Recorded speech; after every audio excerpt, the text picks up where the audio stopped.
Hey, I am glad that you are with us again today.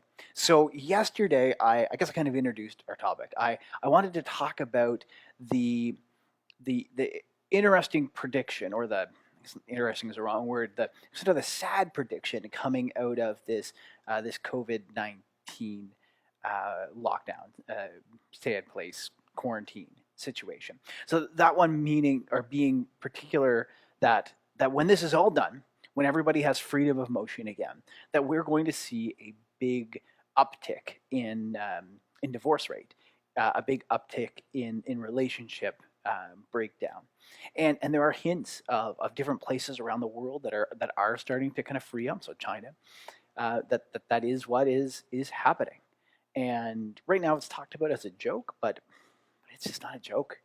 I've never known somebody to go through a funny divorce. That it is always hard, even if it's right. Even if it's the right thing that needs to be done, it's always hard. So I just want to talk a little bit about relationships. So yesterday we talked about this commandment of Jesus, this overarching uh, this overarching command of how we relate to one another. And the command is we relate to one another the way Jesus related to us. Meaning, Jesus died for us. Jesus sacrificed himself for us. Jesus poured himself completely out for us. And this was his last opportunity to teach kind of conventionally. And he gathers his disciples around and he says, the whole world is going to know who you are by demonstrating the kind of love that I have shown you. That's how they're going to know that you're my disciples. That's how they're going to know that you're following me, by demonstrating this kind of love. And that applies in relationships, not just as well, but probably in particular, because now you have this one person who in theory knows you the best, knows you in your guarded moments and your unguarded moments, knows you in your ups and your downs. I mean, that if you're married, that's kind of what you vowed, right? That the good moments, the bad moments, that we'll be in this together. And it's easy to say that on your wedding day, because the wedding day is exciting and it's fun and you're all pretty and it's or fancy, and it's easy to make promises, super easy to make promises, really difficult to keep them. There was another verse that maybe was at your wedding. It's not it's not as popular. It's definitely in the top 10, but there's just such a drop off after the first two or three normal verses. And it's this one. It's this one found all the way back in Genesis, and Jesus quotes it as well. And this is why a man leaves his father and mother, and they're united to his wife, and they become one. And that sounds poetic. It sounds very kind of Bible-y. It's quoted again reasonably often in weddings. But what does it even mean? You see, what I think it means is again sort of what Jesus is talking about being able to mutually submit to one another, about sacrificing for each other, about loving each other in a sacrificial way. You've seen this done well. I know you have. Let me give you an example. You are speaking to friends of yours who are a couple, and you ask them to do something, to get together with you, to go somewhere. If they want to, I don't know, play a board game with you at some point, just they ask about what their summer plans are, whatever.